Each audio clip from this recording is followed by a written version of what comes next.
ఇప్పుడు మనం కీర్తన గ్రంథము 106వ అధ్యాయము మొదటి నుండి మనం చదువుకుందాం.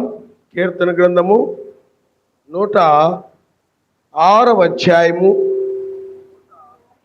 దయచేసి ఒకరు చదవండి అమ్మా. యావేను స్తుతించుడి, యావే దయాళుడు, ఆయనకు కృతజ్ఞతాస్తుతులు చెల్లించుడి. ఆయన కృప నిత్యముండును.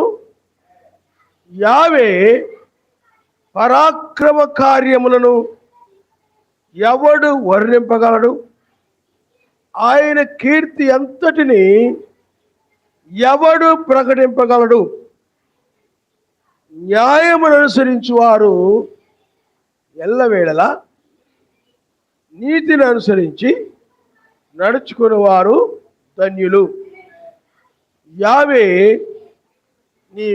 నీవు ఏర్పరచుకొనిన వారి క్షేమము నేను చూచుచు నీ జనులకు కలుగు సంతోషమును బట్టి నేను సంతోషించుచు నీ స్వాస్థ్యమైన వారితో కూడి కొనియాడునట్లు నీ ప్రజల యందు నీకున్న దయ చొప్పున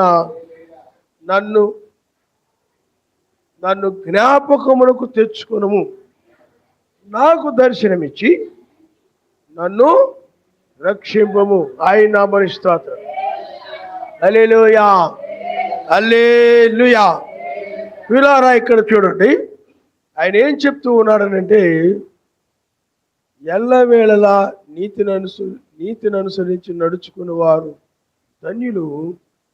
యావే నీవు ఏర్పరచుకొని వారి క్షేమము నేను చూచుచు నీ జనులకు కలుగు సంతోషమును బట్టి నేను సంతోషించు నీ స్వాస్థ్యమైన వారితో కూడి కొనియాడునట్లు.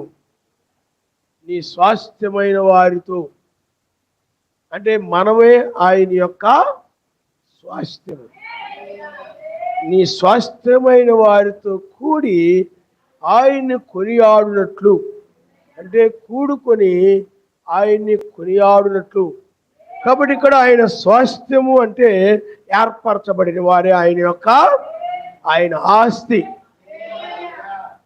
ఆయన యొక్క ఆస్తి ఎవరు చెప్పండి?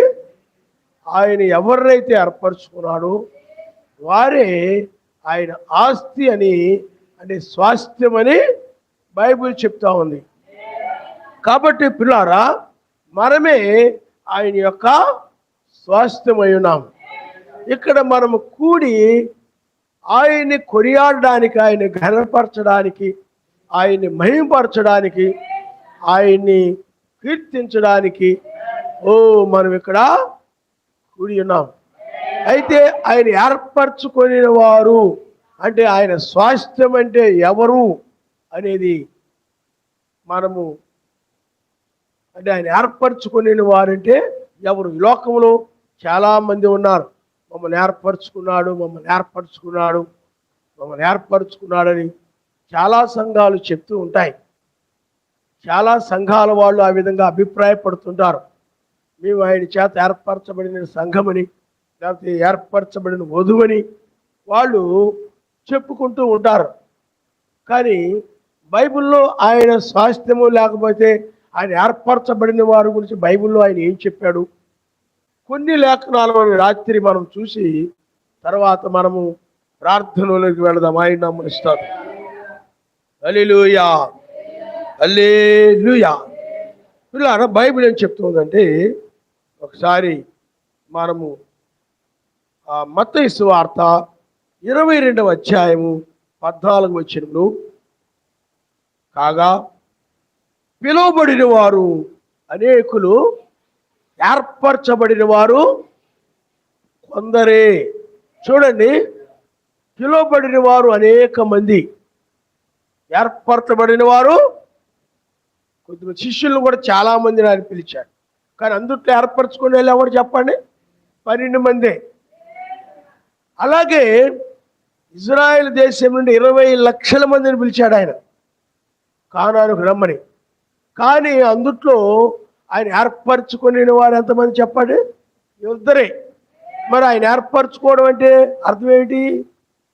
జగత్తు పునాది వేయబడక మునిపే ఎవరు ఆయన నమ్ముతారో, ఎవరు నమ్మరో, ఈ సూర్యుడు చంద్రుడు నువ్వు పుట్టక మునిపే, ఈ జనులు పుట్టక మునిపే ఆయన ముందు జ్ఞానము చేత, ముందు చూపు చేత సమస్తమును చూశాడనమాట. ఆయన ఆ విశ్వసించే వాళ్ళు ఎవరో, విశ్వసించిన వాళ్ళు ఎవరో, వాక్య విని లోబడేవారెవరో, లోబడని వారెవరో, ఆయన ఇలా భయభక్తులు కలిగిన వారెవరో, భయభక్తులు కలగని వారెవరో, అసలు ఏమీ లేనప్పుడే ఆయన వారిని చూచి వారిని ఏం చేశాడంటే వీళ్ళు లోబడతారు, వీళ్ళు వాక్యం అంటే భయభక్తులు కలిగిన వారు, వీరు ఎత్తబడతారు, లేకపోతే వీళ్ళు నమ్ముతారు అనేటువంటి విషయాన్ని ఆయన జగత్తు పునాది వేయబడక మునిపే ఆయన ఎరిగి ఉన్నాడని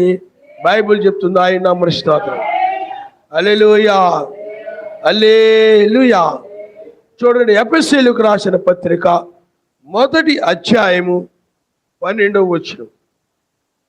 సర్వశక్తిమంతుడు తన చిత్త ప్రకారమైన సంకల్పమును బట్టి మనల్ని ముందుగా నిర్ణయించి ఆయన యందు స్వాస్థ్యముగా ఏర్పరచెను. ఆయన చూడండి, ముందుగా నిర్ణయించి ఆయన స్వాస్థ్యముగా మనల్ని ఏర్పరిచాడంట. ఆయన ఎప్పుడు? జగత్తు ఏమండి సర్వశక్తిమంతుడు తన చిత్త ప్రకారమైన సంకల్పమును బట్టి మనల్ని ముందుగా నిర్ణయించి ఆయన స్వాస్థ్యముగా మనల్ని ఏం చేశాడని చెప్పండి? ఏర్పరచుకున్నాడు. హల్లెలూయా, హల్లెలూయా. చూడండి, మీరు 1:6 కూడా మీరు చదవండి. మనము తన ఎదుట పరిశుద్ధులమును నిర్దోషములో ఉండవలని జగత్తు పునాది వేయబడక మునిపే ప్రేమ చేత ఆయన మెస్సీలో మనల్ని ఏర్పరచుకొనెను. కాబట్టి ఆయన యందు స్వాస్థ్యముగా మనల్ని ఏర్పరచుకుంటే జగత్తు పునాది వేయబడక మునిపే మెస్సీలో మనల్ని ఆయన ఏం చేశాడంటే చెప్పండి? ఏర్పరచుకున్నాడు అని చెప్తుంది. ఆయన నామమునిస్తారు. అంటే జగత్తు పునాది వేయబడక మునిపే, ఏదో నువ్వు పుట్టిన తర్వాత నీ భక్తి చూసి, నీ ప్రార్థన చూసి ఎవరైనా ఏం చేస్తారో చెప్పండి? అప్పుడు ఏర్పరచుకుంటారు. ఆ తగ్గింపు చూసి, ఆ లోబడ్డం చూసి, ఏమండి ఆ దీనత్వాన్ని చూసి ఏర్పరచుకుంటారు. కానీ అలా కాదు. నీ భూమి, సూర్యుడు, చంద్రుడు, ఈ నక్షత్రాలు ఏమీ లేనప్పుడే నిన్న ఆయన చూశాడు. చూసి నీవు లోబడతావో లేదు. నువ్వు పుట్టుకు మునిపే, ఇప్పుడు నువ్వు పుట్టావు కానీ నువ్వు పుట్టుకు మునిపే చూశాడు. నువ్వు నమ్ముతావో లేదో, వాక్యం విని ఇంటికి వెళ్ళిన తర్వాత నువ్వు వాక్య ప్రకారం నడవకుండా ఎలా ఉంటావో ఏమిటో అన్నీ కూడా ఆయన చూశాడు. నువ్వు అనుకుంటావు ఆయనకి ఏమి తెలీదు, నాకే బాగా తెలుసు, ఆయన సర్వశక్తి మందికి ఏం తెలుసు ఏంటి? విరారా, సమస్తము ఆయనకు తెలుసు. అందుకనే ఎవరు విశ్వసిస్తారో ఆయనకు తెలిసి ఆయన ముందుగానే వాళ్ళ పేర్లు మాత్రమే గొర్రెపిల్ల జీవ గ్రంథంలో రాసుకున్నాడు. అందువల్ల ఆయన ఆలోచనలో నువ్వు ఈ జనులు పుట్టక మునిపే ఎవరు విశ్వసిస్తారో చూసి వాళ్ళ పేర్లు రాశాడు. ఆ పేర్లు రాయబడిన వారు, అదే గొర్రెపిల్ల జీవ గ్రంథంలో వాళ్ళ పేర్లు రాశాడు. ఆ పేర్లు ఎవరి పేర్లు అయితే రాయబడ్డాయో వారు మాత్రమే ఆయన వాక్యమును నమ్మి ఆ వాక్య ప్రకారంగా జీవిస్తారు. ఇతరులు నమ్ముతారు, వింటారు, నడవరు. వింటారు కానీ ఆ నమ్మకం ముందు ఎలా ఉన్నారు మారరు. మార్పు ఉండదు వాళ్ళలో. వాళ్ళ మనసు మారదు, వాళ్ళ బుద్ధి మారదు, ఆలోచనలు మారు, ఏమి మారు.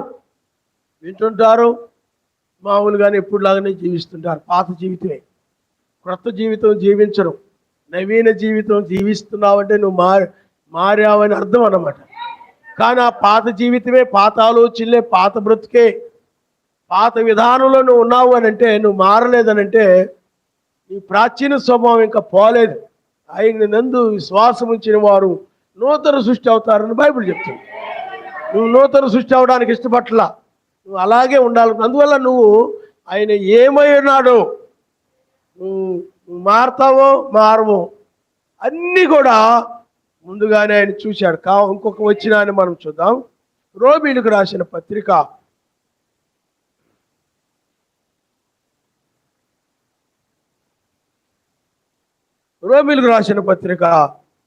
8వ అధ్యాయము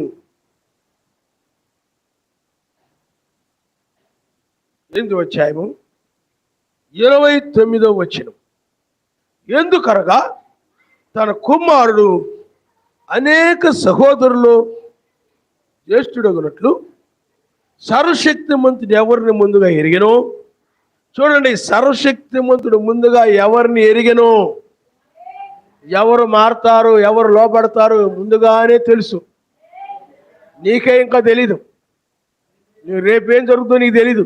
కానీ రేపు నువ్వు ఎలా ఉంటావో, లేకపోతే సంవత్సరం పోయాక ఎలా ఉంటావో, 2 నెలలు పోయాక ఎలా ఉంటావో, నువ్వు భక్తిలో ఉంటావా ఉండవా, ఆయన పట్టుకొని ఉంటావా విడిచిపెడతావా, అన్నీ కూడా ఆయనకు తెలుసు.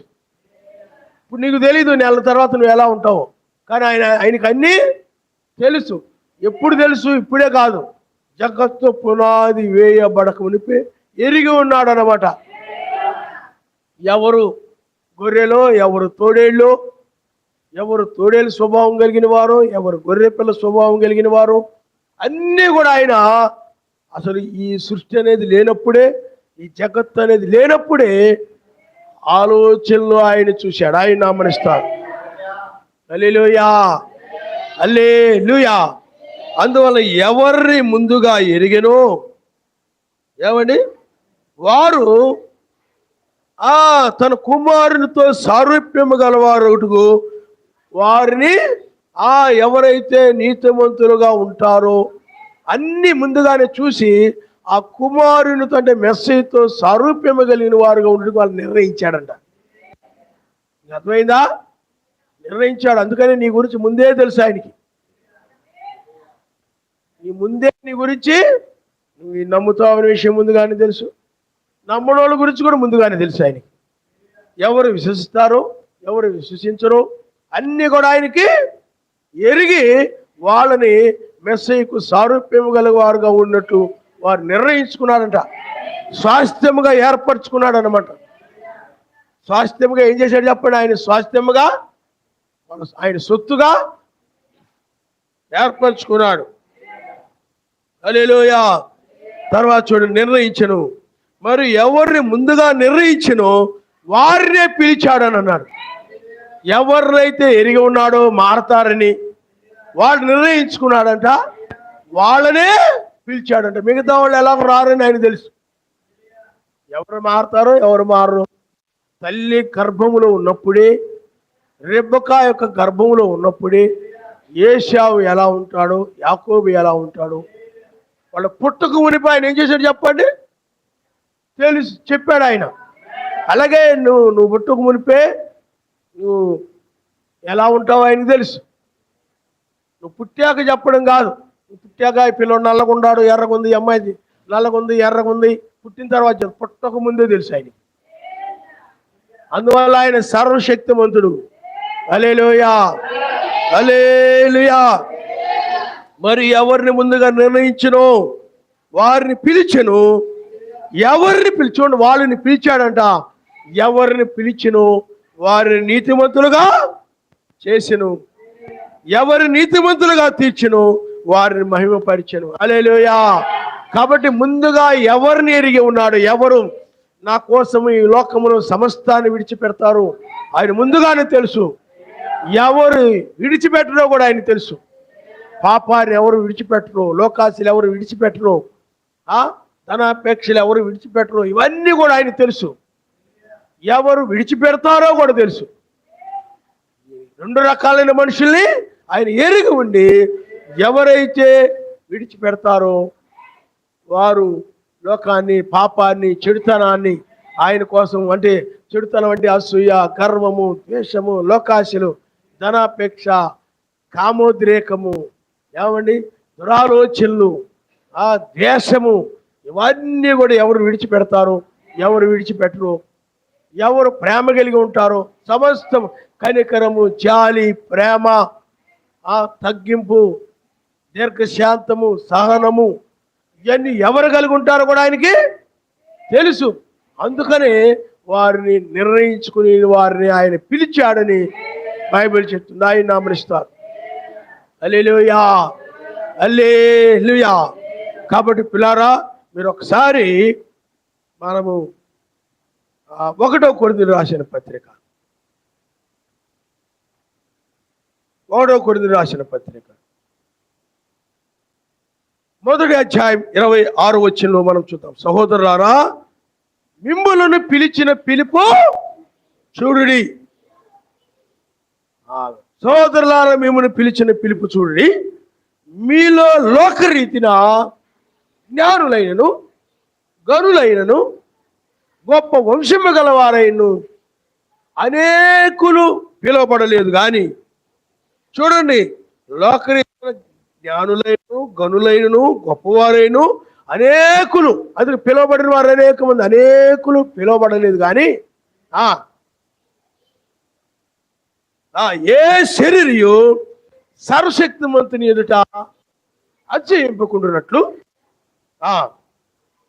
జ్ఞానులను సిగ్గుపడుతూ లోకములో నుండి వెరివారిని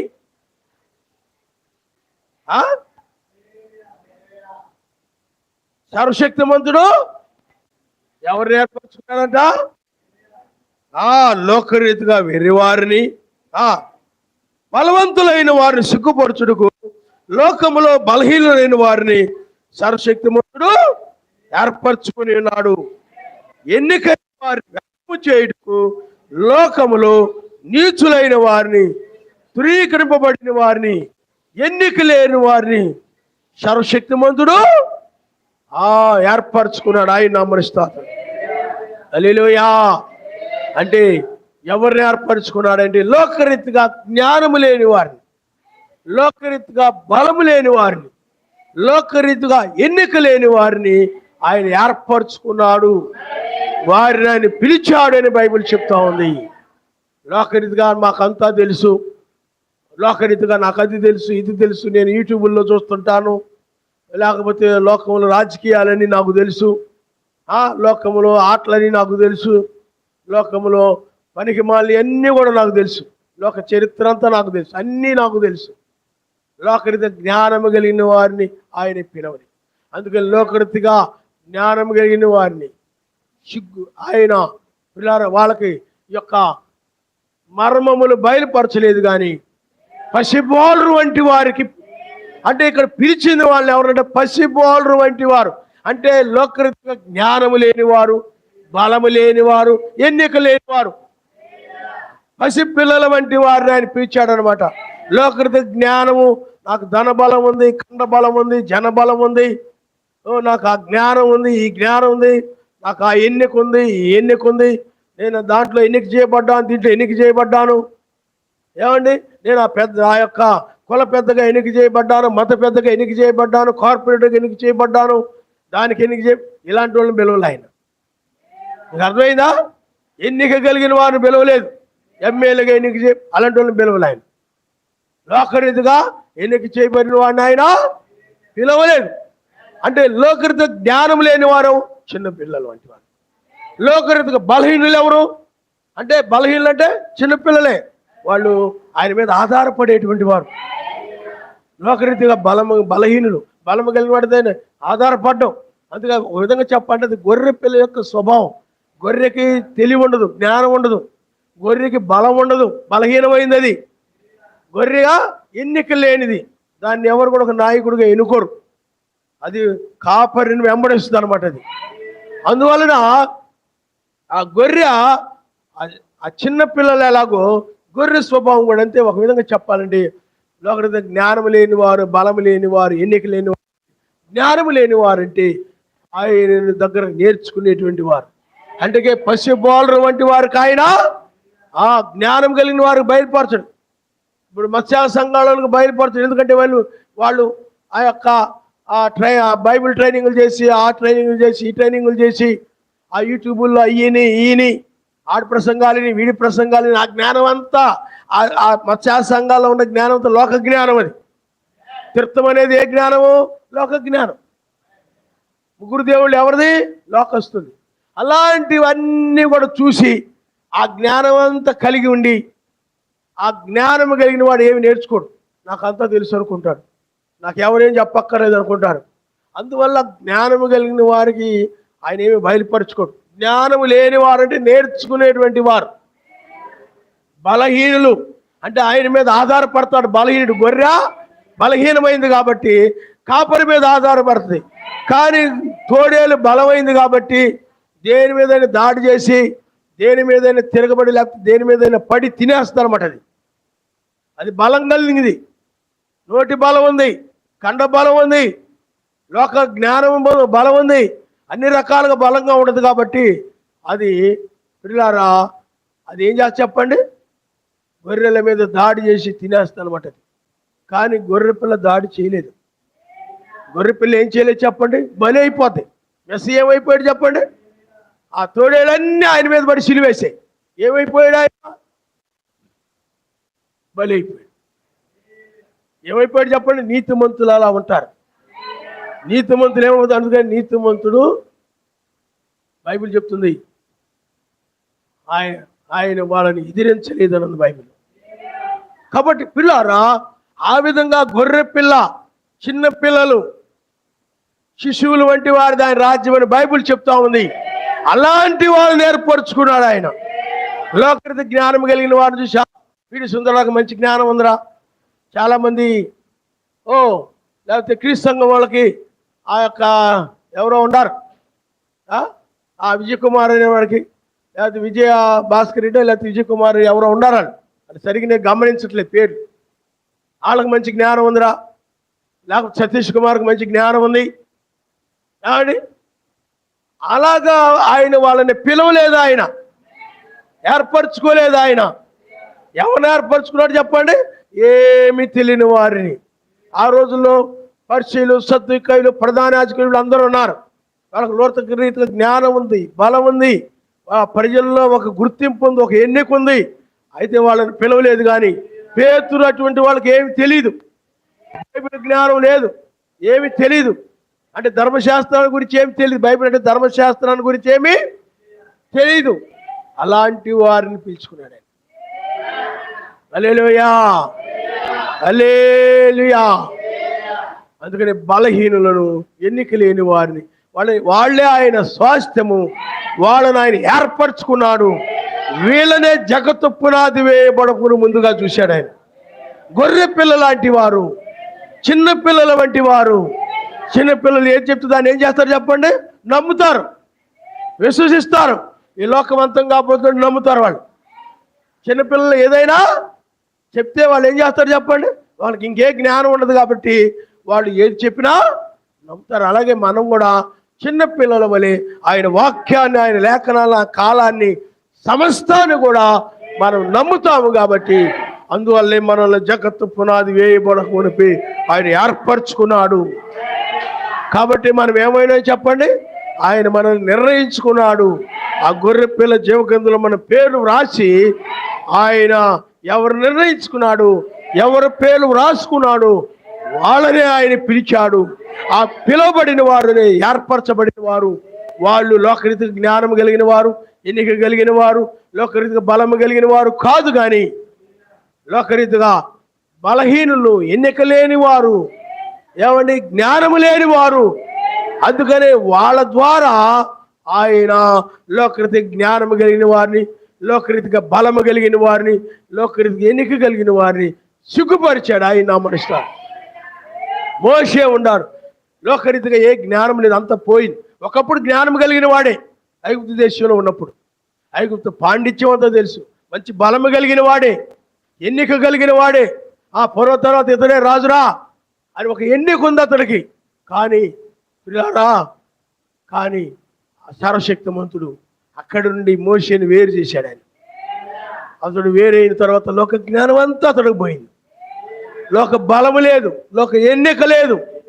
అలాంటి వ్యక్తిని ఏర్పరచుకున్నాడు. అతను అంటాడు, అయ్యా నాకు మునుపటి వల్ల జ్ఞానం లేదయ్యా, నేను బలహీనుడయ్యా, ఎన్నిక లేని వాడిని, నేను నెత్తి పెదవులు కలిగిన వాడిని, నా మాట ఎవరు వింటారు?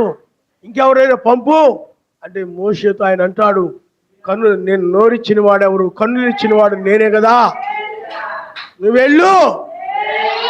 ఆయన ఎన్నుకోవాలి, ఆయన నమ్మనిస్తారు. ఎవరిని ఎన్నుకున్నాడు చెప్పండి? ఎవరిని ఏర్పరచుకున్నాడు? మోషేని ఏర్పరచుకున్నాడు.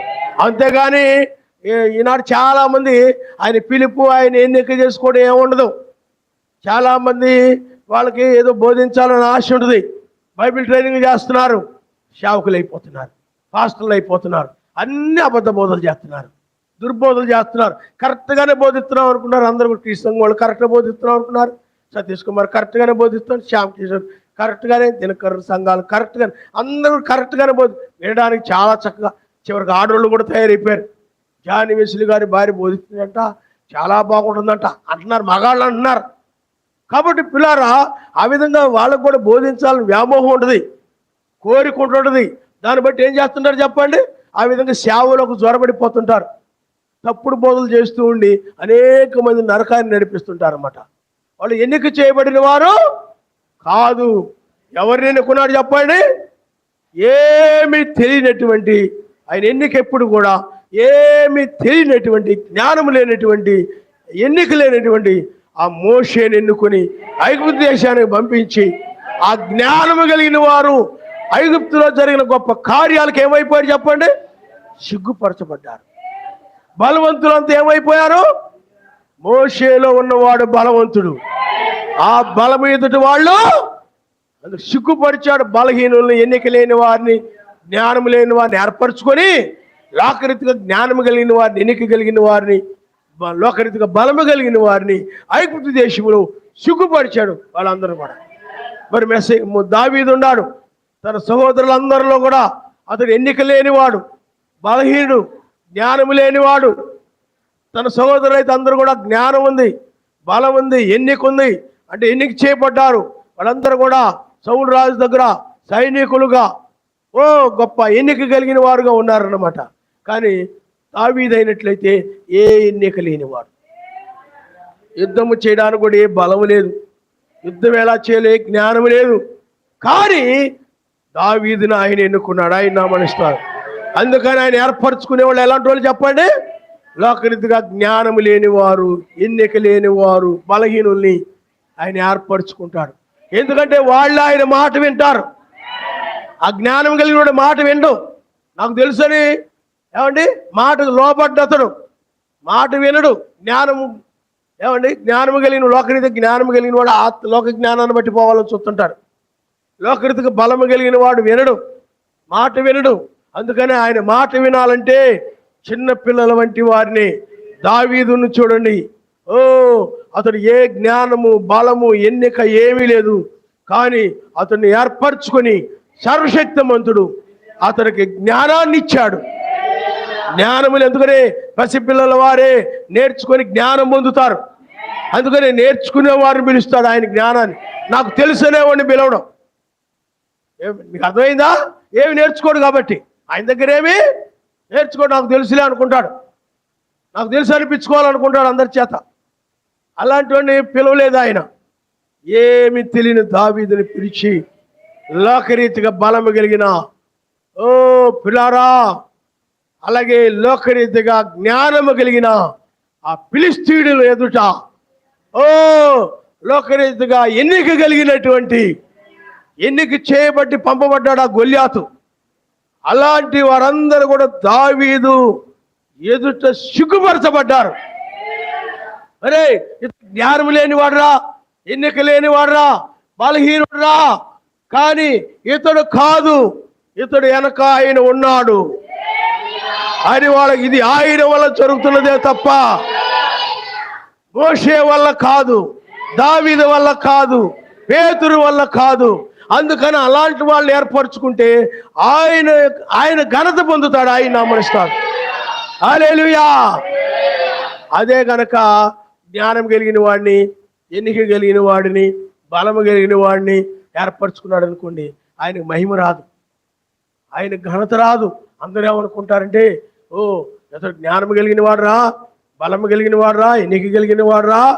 ఏమండి, ఇతడైతే ఇతడు జ్ఞానం వల్లే మనందరూ నడిపించబడతాం. అలాగా ఆ వ్యక్తిని ఘనపరుస్తారు.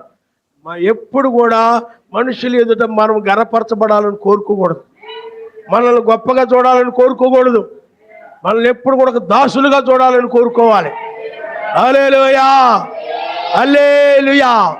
ఎందుకు చెప్తున్నానంటే బైబిల్లో గిద్యోను ఉన్నాడు, యుద్ధానికి వెళ్ళిపోతున్నాడు. చాలా మంది మీదకి, మిద్యాను వీళ్ళందరి మీద, చాలా మంది మీదకి, శత్రువుల మీదకి తీసుకొని వెళ్ళిపోతున్నాడు యుద్ధానికి. అప్పుడు సర్వశక్తిమంతుడు అంటాడు, గిద్యోను వీళ్ళందరిని తీసుకుని వెళ్ళిపోతున్నావే, మరి నేను విజయం ఇచ్చాను అనుకో, అప్పుడు జనం ఏమనుకుంటారు తెలుసా? మనందరూ ఇంతమంది అవడం వల్ల మా జ్ఞానం వలన, మా బలము వలన, మా ఎన్నిక వలన మాకు ఈ విజయం వచ్చిందని వాళ్ళు విర్రవేగుతారు. గర్వం వచ్చేది వాళ్ళకి, అహంకారం వచ్చేది వాళ్ళకి. అది ఎందుకు అహంకారం ఎందుకు వద్దు చెప్పండి? అహంకారం ఎందుకు వద్దు చెప్పండి? తన జ్ఞానవంతుడిని, తన తెలివైన వాడిని, తన బలవంతుని అనుకునేవాడికి అహంకారం ఎక్కువ వచ్చేది. పిల్లలకి ఎందుకు? నేర్చుకునేవాడికి రాదు. నేర్చుకునేవాడికి ఏమి రాదు. నేర్చుకునేవాడు దీనత్వంతో, అనుకువతో, భయభక్తులు కలిగి చక్కగా వాడు నేర్చుకుంటాడు. కాబట్టి అప్పుడు నాకు మహిమ రాదయ్యా, ఎవరైతే యుద్ధం అంటే భయపడుతున్నారో పంపించేయమంటే వాడు పంపిస్తే బహు తక్కువ మంది, ఇంచుమించు 300 మంది ఉన్నారు. వాళ్ళతో యుద్ధానికి వెళ్ళి అనేక మంది మీదకి యుద్ధానికి వెళ్ళి విజయం పొందితే అప్పుడు వాళ్ళు అంటున్నారు ఇది ఆయన వల్ల జరిగిందే కానీ, వాళ్ళు అంటున్నారు మన వల్ల కాదు. తక్కువ మంది అయిన మనము వాళ్ళ మీద యుద్ధంలో గెలవడం ఏంటిరా, ఇది ఆయన వలన. దావీదు కూడా అంటాడు, ఇది ఎంతో జ్ఞానము కలిగిన వాడు, లోకరీతిని జ్ఞానము కలిగిన గొల్యాతు, లోకరీతిని ఎన్నిక కలిగిన వాడు, లోకరీతిన బలము కలిగిన వాడి మీద విజయం పొందానంటే, ఎన్నిక లేని నేను, జ్ఞానము లేని నేను, బలహీనుడై నేను విజయం పొందానంటే ఇది ఆయన వల్ల జరిగిందని మహిమపరిచాడు. ఆయన నామనిస్తారు. అందుకని ఆయన ఎవరు మహిమపరుస్తారు చెప్పండి? జ్ఞానము లేని వారు, ఎన్నిక లేని వారు, ఏమండి బలము లేని వారైతే వాళ్ళని ఏర్పరచుకొని వారికి ఆయన ముందు నడిచి విజయాన్ని ఇచ్చినప్పుడు వాళ్ళు ఆయన మహిమపరుస్తారు, ఆయన నామనిస్తారు.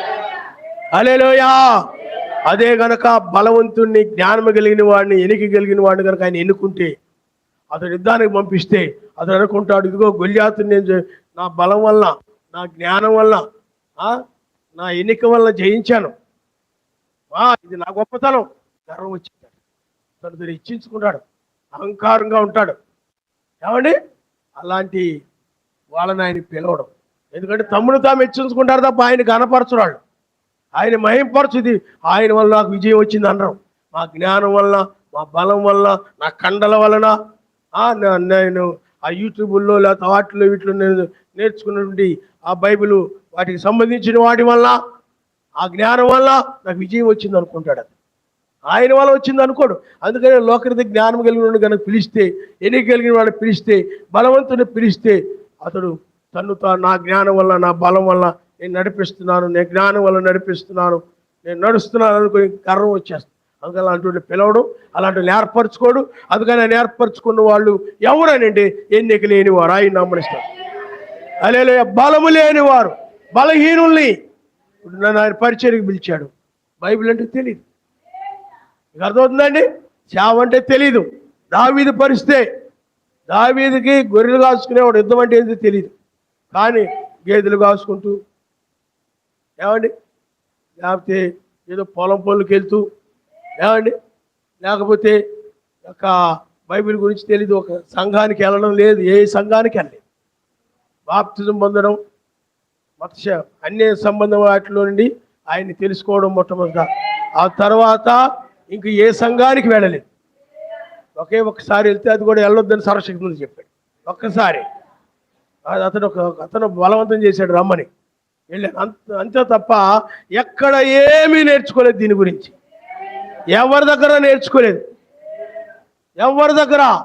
అందుకనే ఏమీ తెలియనటువంటి నన్ను, ఏమీ ఎరగనటువంటి నన్ను, ఏ బలహీనుడైన నన్ను, ఎన్నిక లేని నన్ను ఆయన పిలిచి ఇదంతా ఆయన దగ్గర నేర్చుకున్నాను, ఆయన నమ్మనిస్తాను. అందువల్ల ఇది ఆయన వల్ల జరుగుతుందని నేను చెప్పగలను, కానీ ఇది నా వల్ల జరిగిందని ఏది నేను చెప్పలేను. అదే కనుక నేను బైబిల్ ట్రైనింగ్ అయ్యి ఉండి లేకపోతే ఎక్కడ కూడా నేర్చుకొని యూట్యూబ్లో నేర్చుకొని ఆ పాస్టర్ గారు చెప్పింది విని ఈ పాస్టర్ గారు చెప్పింది విని ఆయన ఎలా చెప్తున్నాడు విని అది కరెక్ట్ అనుకొని ఇది కరెక్ట్ అనుకొని వాళ్ళందరికీ చెప్పాను అనుకోండి, ఆ జ్ఞానం వల్ల నేను చెప్పాను రా, ఇది నా జ్ఞానం వల్ల నా బలం వల్ల అహంకారం వచ్చేది, గర్వం వచ్చేది. అందులో ఇక్కడ గర్వించడానికి ఏమీ లేదు, నేను అని చెప్పుకోవడానికి ఏమీ లేదు. ఇది ఆయన వల్ల జరుగుతున్న కార్యమే. ఎందుకంటే రెండవ రాకడను ఆ కళలు ఇచ్చిన వాడు ఆయనే, తీసుకొచ్చిన వాడు ఆయనే, సంఖ్యలు బయలుపరిచిన వాడు ఆయనే, జాములు బయలుపరిచిన వాడు, దినములు బయలుపరిచిన వాడు, సంవత్సరంలో బయలుపరిచిన వాడు, న్యాయమైన తీర్పును బయలుపరిచిన వాడు, సమస్తమును బయలుపరిచిన వాడు ఆయనే. హల్లెలూయా. ఆయన స్వాస్థ్యం అంటే ఎన్నిక లేని వారిని ఏర్పరచుకున్నాడు, జ్ఞానము లేని వారిని ఏర్పరచుకున్నాడు, బలహీనులను ఏర్పరచుకున్నాడు. లోకరీతిగా గొప్ప జ్ఞానం కలిగిన వారిని కాదు. లోకరీతిగా జ్ఞానం కలిగిన వారు అనేక మంది ఉన్నారు ప్రపంచంలో. ఆ కాలేజీలకు వెళ్ళి ఈ కాలేజీలకు వెళ్ళి అంత చదువులు చదివి ఇంత చదువులు చదివి ఇంజనీర్లు, ప్రొఫెసర్లు, డాక్టర్లు, కలెక్టర్లు, యాక్టర్లు, ఏమండి సైంటిస్టులు, రకరకాల లోకరీతి జ్ఞానం కలిగిన వాళ్ళు ఉన్నారు. లోకరీతిగా బలము కలిగిన వాళ్ళు ఉన్నారు చాలామంది. సైనిక బలము, జన బలము, ధన బలము, కుల బలము, బంధు బలము, అన్ని రకాలుగా. అందుకే చాలామంది ఎక్కడికి వెళ్ళినా ఏ ఊరు వెళ్ళినా ఆ కుల బలం కోసం మాది ఆ కులం ఏ కులం అని చెప్పుకుంటారు. నీది నా కులం ఈ కులం అని నువ్వు చెప్పుకొని ఉన్నావంటే నువ్వు ఇంకా లోకంలో ఉండవు, నరకంలో ఉండవు. నువ్వు ఎక్కడికి వెళ్ళినా వాళ్ళు ఈ కులం ఈ కులం ఇదే కులం అడుగుతున్నా, నువ్వు నీ ఏ ఊరు వెళ్ళినా కానీ నీకు ఇది మా ఓడే మా కులపోడే అని నువ్వు ఎవరైనా ఏదైనా నువ్వు అనుకుంటున్నావంటే ఇంకా అది లోక సంబంధమైంది. ఆ బీజం నీలో ఉన్నట్లయితే నువ్వు ఏమాత్రం పరలోకం రావు. నువ్వు ఎక్కడికి వెళ్ళా నువ్వు క్రైస్తవుడు అని చెప్పుకోవాలి. ఆయన నమ్మని హల్లెలూయా. ఏ ఊరయ్యా మీది, ఎక్కడి నుంచారా, ఎవరయ్యా మీరు, క్రైస్తవులవి. అర్థమైందా? అలాగన్నా ఆ ఊరెళ్ళి ఆ కులం పేరు చెప్పుకుంటే బతకొచ్చని ఆ కులం ఈ కులం చెప్పుకుంటారు. ఆ ఫీలింగ్ ఇంకా పోదు వాళ్ళకి, ఆ జబ్బు ఇంకా పోదు. అలాంటి వాళ్ళు పరలోక రాజ్యానికి రారు. అలాంటి వాళ్ళు రానేరా. మతం, ఆ మతం ఈ మతం అది ఇది ఏది నువ్వు లోకరీతిగా అలాంటివన్నీ తగిలించుకుని ఉన్నావంటే నువ్వు రానే రావు. మాది ఆ పేట, మాది ఈ పేట, మాది ఆ మాలపేట, ఆ పాట ఈ పేట అని చెప్పుకుంటారు కొంతమంది. అదైందా ఆ జబ్బు, ఆ మాయదారు జబ్బు నీకు పోకపోతే నువ్వు రావు. నువ్వు లోకంలో ఉన్నావు, నువ్వు ఎవరో నీకు తెలియదు అని అర్థం. నువ్వు ఇంకా ఆ కులస్తుడు ఈ కులస్తుడుగానే అంటే వాళ్ళు నువ్వు ఒకటే. నీకు ప్రత్యక్ష ఉందంటే ఇవన్నీ చెప్పుకోవడానికి సిగ్గుపడతావు. ఆ కులం ఈ కులం చెప్పుకోవడానికి ఏమైపోతావు చెప్పండి? సిగ్గుపడి నేను ఆ పరసంబంధమైన వ్యక్తులని చెప్పుకోవడానికి ఇష్టపడతావు తప్ప, ఆ రాజ్య సంబంధమైన వ్యక్తులని చెప్పుకోవడానికి ఇష్టపడతావు తప్ప ఈ చెప్పుకోవడానికి ఇష్టపడను. నీకు అర్థమైందా? నీలో అది పోద్ది అనమాట, ఈ లోక సంబంధమైనంతా కూడా. ఎందుకు ఆవిలిస్తున్నావు అలాగా? రాత్రులంతా నిద్రపోకుండా ఉండి. కాబట్టి పిల్లారా మీరు ఆలోచన చేయండి. ఏది ఎక్కడున్నాం మనం? కులబలం, ధనబలం, ఆ బలం ఈ బలం కిందే ఉంటావు నువ్వు. అలాంటి పిలవలేదన్నాడు ఆయన. అందువల్ల నువ్వు ఆ బలం మీద ఈ బలం మీద ఆధారపడితే నిన్ను పిలవలేదు ఆయన. ఎప్పుడు కూడా ఆయనే నీకు బలము. మోషేకి ఎవరు చెప్పండి? లోకంలో ఉన్నవాడు కంటే నాలో మీలో ఉన్నవాడు గొప్పవాడు. హల్లెలూయా, హల్లెలూయా. మీలో ఉన్నవాడు. కాబట్టి పిల్లారా, కాబట్టి ఆయన బలం మీద ఆధారపడేటువంటి దావీదు చూడండి. ఏ ధనం మీద ఆధారపడ్డా, కులం మీద ఆధారపడ్డా, మతం మీద ఆధారపడ్డా, ఏమండి జనబలం మీద ఆధారపడ్డా, ఆయన మీద ఆధారపడ్డా. అతను అంటాడు యుద్ధము చేయనిది నేను కాదు కానీ ఆయనే. ఎందుకంటే అతడు బలహీనుడని అతడు తెలుసు, ఆ జ్ఞానం లేదని అతడు తెలుసు, నేను ఎన్నిక లేని వాడిని అతడు తెలుసు. అందుకని ఇది ఆయన వల్లే యుద్ధం జరుగుతుంది. నేను అనుకుంటాను ఈ పరిచర్య ఆయన వల్లే జరుగుతుంది. ఈ పరిచర్యను జరిగించున్నవాడు రాబోయే రోజులకు జరిగించేవాడు కూడా ఆయనే. వధు ఎత్తబడే వరకు కూడా జరిగించేవాడు ఎవరు చెప్పండి? హల్లెలూయా, హల్లెలూయా. అందువల్ల పిల్లారా, ఏదో మనుషులు నమ్ముకోవడం కాదు, ఇది నా మాటలను నమ్ముకోవడం కాదు, ఆయన వాక్యాన్ని నమ్మాలి. ఏదో ఈయన నమ్ముకుంటానని నువ్వు మోసపోతావు. ఎందుకంటే ఇది నా వల్ల జరుగుతుంది కాదు, ఇది ఎవరి వల్ల జరుగుతుంది చెప్పండి? ఆయన వల్ల. మనం 4 జాములు 2025 ఈ సంవత్సరాలను మనం చూస్తున్నామంటే నేను చెప్పాను, నువ్వు నమ్మడంలా. సంఖ్యలు చూసినప్పుడు, జాములు చూసినప్పుడు, వాళ్ళు నిద్రించడం చూసినప్పుడు ఇది నీకు కరెక్ట్ అనిపించింది, నువ్వు నమ్ముతున్నావు. హల్లెలూయా. లేఖనాలు చూసి నమ్ముతున్నావు తప్ప నేను చెప్పానని నమ్ముతున్నావా? వ్యర్థం. అలాగే నమ్మితే నీకంటూ ప్రత్యక్షత ఉండాలి. నీ ప్రత్యక్షత అది నీకు వర్తమానం అర్థమయ్యి అంగీకరిస్తావే, అదే ప్రత్యక్షత. హల్లెలూయా. కాబట్టి పిల్లారా, అందువల్ల ఇది ఆయన వల్ల జరుగుతున్న కార్యము. ఆయన స్వాస్థ్యం అంటే ఎవరంటే ఏర్పరచబడిన వారు. వీళ్ళు బలహీనులు, ఎన్నిక లేని వారు. ఇప్పుడు వీరు ఆయన జ్ఞానము వలన, ఆయన బలము వలన, ఆయన ఎన్నిక వలన మరణాన్ని జయించి తెల్లవారుజామున పైకి కొనుపబడతారు. ఆయన నామనిస్తారు. హల్లెలూయా. ఏ జ్ఞానము లేని మనము, ఏ బలము లేని మనము, ఏ ఎన్నిక లేని మనము ఈ తెల్లవారుజామున మధ్య ఆకాశానికి కొనుపబడినప్పుడు విడవబడిన లోక జ్ఞానులు ఉంటారే, లోక బలవంతులు ఉంటారే, మాకు ఆస్తి ఉంది, ఈ ధనం ఉంది, దానికోసమే కనిపెట్టుకుని ఉంటారు, డబ్బు కోసమే కనిపెట్టుకుంటారు. సంఘాలకు వెళ్ళి దేం కనిపెడుతున్నారు చెప్పండి? రక్షణ కోసం కాదు, వ్యాపారాల కోసం, డబ్బు కోసం, పెళ్ళిళ్ళ కోసం, ఉద్యోగాల కోసం, ఆస్తుల కోసం. ఆ మందిరంలో ఏం చేస్తున్నారు? సంఘాలకు ఎందుకు వెళ్తున్నారు? మసా సంఘాలలో ఆ బోధకులు కూడా అలాగే చెప్తారు. నా మందిరానికి, మా సంఘానికి వస్తే మీకు అది ఇస్తాడు, ఇది ఇస్తాడు, పెళ్ళిళ్ళు అయిపోతాయి, ఉద్యోగాలు వచ్చేస్తాయి, వ్యాపారాలు బాగుంటాయి. మీరు ఆ సమస్యతో బాధపడుతున్నారా, ఈ సమస్యతో బాధపడుతున్నారా, ఆయన దగ్గరికి రండి. వాళ్ళు వెళ్ళి ఏం చేస్తున్నాడు చెప్పి, దేని కనిపెడుతున్నాడు చెప్పండి? వాటిని కనిపెట్టుకొని ఉంటారు అన్నమాట.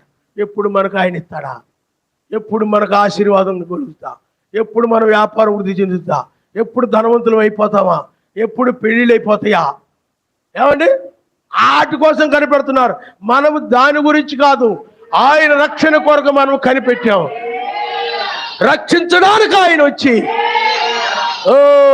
ఏర్పరచబడిన వారిని ఆయన రాజ్యం కోసం ఏర్పరచుకున్నాడు. అబ్రాహాము సంతానముగా, ఆయన సంతానముగా ఉండుటకు ఎవరైతే ఏర్పరచుకున్నాడో ఆ ఏర్పరచబడిన వారి ఈ చివరి కాలంలో ఈ వేకు చుక్క ఎక్కువ వర్తమానాన్ని నమ్ముతారు, ఆయన నమ్మనిస్తారు. హల్లెలూయా. వారు మాత్రమే వస్తారు. మిగతా వాళ్ళు చెప్పినా వాళ్ళకి అర్థం కాదు. ఎందుకంటే వాళ్ళకి అర్థం కాదనే విషయం ముందుగానే ఆయనకు తెలుసు. వాళ్ళని ఎరుగును అన్నది బైబిల్లో. వాళ్ళు నిర్ణయించుకోలేదు. వాళ్ళని ఏమండి, వాళ్ళ పేరు గొర్రెపిల్ల జీవంలో రాయలేదు. వాళ్ళ పేరు ఒకవేళ పొరపాటున వచ్చినా, ఎవరెవరి ద్వారా వచ్చినా విని అర్థం కావట్లేదని వెళ్ళిపోతారండి. కొంతకాలం నమ్మి ఏదో కొత్త బతుకుందని వదిలేస్తారు కొంతమంది. లేకపోతే నిలబడలేక, నెరవేర్చలేక విడిచిపెట్టేస్తారు కొంతమంది. కానీ నిజమైన వధువు అలా ఉండదు. ఆమె ఆయన యొక్క స్వాస్థ్యము, ఆయన యొక్క శరీరము, మాంసంలో మాంసము, ఆయన యొక్క ఎముకలో ఎముక, ఆ స్వాస్థ్యము కోసమే ఆయన 1996లో రంగం మీదకి వచ్చాడు. కాబట్టి ఇప్పుడు ఒక ఎన్నిక జరుగుతూ ఉంది. హల్లెలూయా. ఎస్తేరు ఎలాగా ఎన్నిక చేయబడిందో అందరూ కూడా లోకరీతిగా జ్ఞానం కలిగి ఉన్నారు, లోకరీతిగా బలము కలిగి ఉన్నారు, లోకరీతిగా అందం కలిగి ఉన్నారు. లోక అందం, లోక జ్ఞానము అంటే కల్పించుకునేటువంటి అందం. లోకంలో గొప్ప అక్కడికి వచ్చే స్త్రీల్లో చాలామంది ఏమండి ప్రపంచ సుందరిగాను, ఇండియా సుందరిగాను, అమెరికా సుందరిగాను, అలాగే ఎన్నిక చేయబడిన వాళ్ళందరూ అక్కడ వచ్చారు. అందమైన వాళ్ళు, బలము కలిగిన వారు, జ్ఞానము కలిగిన వారు, అన్నీ తెలుసు వాళ్ళకి. అంటే ఎంబీఓ లేకపోతే పిహెచ్డో లేకపోతే ఏయో డిగ్రీలు, బీటెక్, ఐటెక్, ఏయో డిగ్రీలు అవన్నీ చదివి ఆ జ్ఞానం కలిగిన వాళ్ళందరూ ఆవిడకు వచ్చారు. కానీ విద్య లేని పామరురాలు, ఏమండి లోకరీతి జ్ఞానము లేదు ఆమెకు, లోకరీతిగా వాళ్ళకి ఆ బలము లేదు ఆ దేశంలో. లోకరీతిగా బలము లేదు, ఎందుకంటే అక్కడికి ఆమాను ఉన్నాడు దుష్టుడు, యూదులందరినీ చంపాలని చూస్తున్నాడు. ఏమి బలము లేదు వాళ్ళకి, ఎన్నిక లేని వారు, జ్ఞానము లేని వారు. కానీ సర్వశక్తిమంతుడు ఎస్తేరుని ఎన్నుకున్నాడు. ఆయన నమ్మడు. లోకరీతి జ్ఞానము లేని, ఎన్నిక లేని, బలహీనురాలేని, తృణీకరించబడినటువంటి ఎస్తేరును ఆయన ఏర్పరచుకున్నాడు. హల్లెలూయా, హల్లెలూయా. అందుకని లోకరీతి జ్ఞానం కలిగిన వారు నేర్చుకోవాలంటే వాడు గర్వం వడ్డించారు. లోకరీతి బలము కలిగిన వాడు ఆయన దగ్గర బలాన్ని పొందుకోలేడు, ఆత్మీయ బలాన్ని పొందుకోలేడు. నాకు బలం ఉంది సరిపోద్దు అంటాడు. లోకరీతి ఎన్నిక కలిగిన వాడు నేను ఎన్నుకోవడమేంది, ఆయన ఎన్నికను తృణీకరిస్తాడు. కాబట్టి పిల్లారా, అందువల్లనే లోకరీతి జ్ఞానం కలిగిన వాడైతే తెలుసుకోవాలనుకుంటారు. చూడండి, ఆ రోజుల్లో మాకు జ్ఞానం ఉంది, బలం ఉంది అనుకున్న వాళ్ళు ఎవరు కూడా ఆయన వెంబడించలా, మెస్సీని వెంబడించలా, ఎవ్వరు వెంబడించలేదు ఆయన్ని. కానీ లోకరీతి జ్ఞానం లేనటువంటి ఆ ప్రజలు మాత్రమే ఆయన ఎక్కడికి వెళితే అక్కడికి వెళ్ళడం, ఆయన వర్తమానాలు వినడం, కొండ మీద ప్రసంగాలు వినడం, ఉపమానాలు వినడం నేర్చుకునేటువంటి వారు వాళ్ళు. మిగతా వాళ్ళు మాకు తెలుసు అని ఏం చేశారు చెప్పండి? మాకంతా తెలుసు, బైబిల్ అంతా తెలుసు, యెషయా గ్రంథం తెలుసు, 5 కాండాలు తెలుసు, అన్నీ మాకు తెలుసు, ఏమి నేర్చుకోవాల్సిన పని లేదు, మాకు అన్నీ మోషే చెప్పేశాడు, మోషే కంటే ఈయన గొప్పడేటి అని అనుకొని ఆయన ఏం చేశాడు చెప్పండి? తృణీకరించారు. అందుకనే మనము కూడా ఆయన తృణీకరించబడిన రీతిగానే మనము కూడా తృణీకరించబడుతున్నాం. అందుకనే 1 కొరింథీ రాసిన పత్రికలో, ఇదిగో లోకములో నీచులైన వారిని, తృణీకరింపబడిన వారిని, ఎన్నిక లేని వారిని ఏర్పరచుకొని ఉన్నాడు అన్నాడు. మెసేజ్ చూడండి, తృణీకరించబడ్డాడు, ఆయన ఏర్పరచుకున్నాడు, ఆయన తృణీకరించబడ్డాడు. లోకం చేత మనం ఏమవుతామని చెప్పండి? మరి ఆ రోజులో దావీదు తృణీకరించబడ్డాడు, మోషే తృణీకరించబడ్డాడు, ఏలియా తృణీకరించబడ్డాడు, అపోస్తులు తృణీకరించబడ్డారు, ఆ సంఘాలు తృణీకరించబడ్డాయి, ఆ సత్యవాక్యము తృణీకరించబడింది. ఈనాడు కూడా ఈ వర్తమానము తృణీకరించబడతామండి. మనం ఈ మాట ఈయన వేకొచ్చు గురించి చెప్తే, ఆయన వేకొచ్చుగా మారాడు, ఇది వేకొచ్చుక సమయం అని చెప్తే తృణీకరిస్తారు మనల్ని. తృణీకరించిన వారిని ఆయన, తృణీకరించబడిన వారిని ఆయన ఏర్పరచుకున్నాడు, ఆయన నమ్మనిస్తారు. నేను తృణీకరిస్తున్నారు, లోకం ఏర్పరచుకున్నాడు. హల్లెలూయా, హల్లెలూయా. అందుకనే ఏర్పరచబడిన వారే దివారాత్రులు ప్రార్థిస్తారు వారు. చూడండి, మనము ఒకసారి మనం చూద్దాం, లూకాసు వార్త 18వ అధ్యాయం, లూకాసు వార్త 18వ అధ్యాయము 7వ వచనాన్ని, సర్వశక్తిమంతుడు తాను ఏర్పరచుకునే వారు దివారాత్రులు తను గూర్చి మొరపెట్టుకొనుచుండగా వారికి న్యాయం తీర్చుడా, ఆయన వారికి త్వరగా న్యాయము తీర్చును, వారి విషయమే కదా ఆయన దీర్ఘశాంతము. కాబట్టి చూడండి, ఏర్పరచబడిన వారంట దివారాత్రులు మాకు న్యాయం తీర్చయా, న్యాయం తీర్చడానికి ఇప్పుడు ఆయన వచ్చాడు. ఆయన హల్లెలూయా, హల్లెలూయా, హల్లెలూయా. న్యాయం తీర్చడానికి ఆయన రంగం మీదకి వచ్చాడు. అలాగే మనము బైబిల్లో మనము యోహాను సువార్త 15వ అధ్యాయము మనం చదువుకొని ముగించుకుందాం. యోహాను సువార్త 15వ అధ్యాయము 19వ వచనాన్ని మీరు ఒకసారి చదవండి. మీరు లోక సంబంధులైన యెడల లోకము తన వారిని స్నేహించును, అయితే మీరు లోక సంబంధులు కారు, నేను మిమ్మును లోకములో నుండి ఏర్పరచుకుంటుని, అందుచేతనే లోకము మిమ్మల్ని ద్వేషిస్తూ ఉంది. ఆయన నమ్మనిస్తారు. మెస్సీని ద్వేషించింది, మోషేని ద్వేషించింది, ఏలియాని ద్వేషించింది, దానియేలుని ద్వేషించింది లోకం. ఏమండి? అలాగే ఈ సంఘాలన్నీ కూడా మనల్ని ఏం చేస్తానని చెప్పండి? ద్వేషిస్తూ ఉన్నాయి. ఈ యొక్క దుర్బోధ సంఘాలని కూడా, నీ బంధువుల్లో కూడా నువ్వు ద్వేషించబడతావు. ఎందుకని? నిన్ను ఆయన ఏర్పరచుకున్నాడు కాబట్టి. నీ బంధువులలో నిన్ను ఏర్పరచుకుంటే నీ బంధువులు ఏం చేస్తారు చెప్పండి? నువ్వెవరో అర్థం కాక నేనేం చేస్తారు? వాళ్ళు ద్వేషిస్తారు. అందుకనే నీ బంధువులందరూ కూడా లోకరీతి జ్ఞానము, బలము, ఎన్నిక అన్నీ ఉంటాయి నీ బంధువులందరికీ. కానీ నీకు లోకరీతి జ్ఞానము, బలము, ఎన్నిక ఏముండదు. వీడికి ఏం తెలియదు. పో, అన్నీ తెలిసినట్టుగా నేను ఎవరు పిలవరు. అన్నిటికీ ఏం తెలియదు అనుకుంటారు, ఏ జ్ఞానం లేదనుకుంటారు, ఏ బలము లేదనుకుంటారు, ఏ ఎన్నిక లేదనుకుంటారు. దావీదును కూడా అలాగన్నాడు, ఏం తెలియదు, గొర్రెలు కాసుకుపోమన్నారు. అలాంటి వాళ్ళు పట్టుకున్నాడు ఆయన. హల్లెలూయా. నువ్వు తృణీకరించబడితే నిన్ను ఏర్పరచుకున్నాడు అర్థం. నువ్వు లోకము చేత ద్వేషించబడితే నిన్ను ఆయన ఏర్పరచుకున్నాడు అర్థం. ముగ్గురు యూదులు ఉన్నారు అనుకోండి, మేము ప్రతిమ నమస్కారం చేయము అన్నప్పుడు వాళ్ళు ఏం చేశారు చెప్పండి? ద్వేషించారు, తృణీకరించారు. వాళ్ళు లోకరీతి జ్ఞానము లేనివారు, ఎన్నిక లేనివారు, బలము లేనివారు. ఆ బలం ఉందనుకోండి, రాజుని ఎదిరిస్తారు, రాజు మీద కలబడతారు, రాజు మీద తిరగబడతారు, రాజు మీద తండానికి వెళ్ళిపోతారు. బలం ఉంది వాళ్ళకి లేదు, తీసుకు పడుతుంటే వెళ్ళిపోతున్నారు. బలం ఉంది వాళ్ళకి.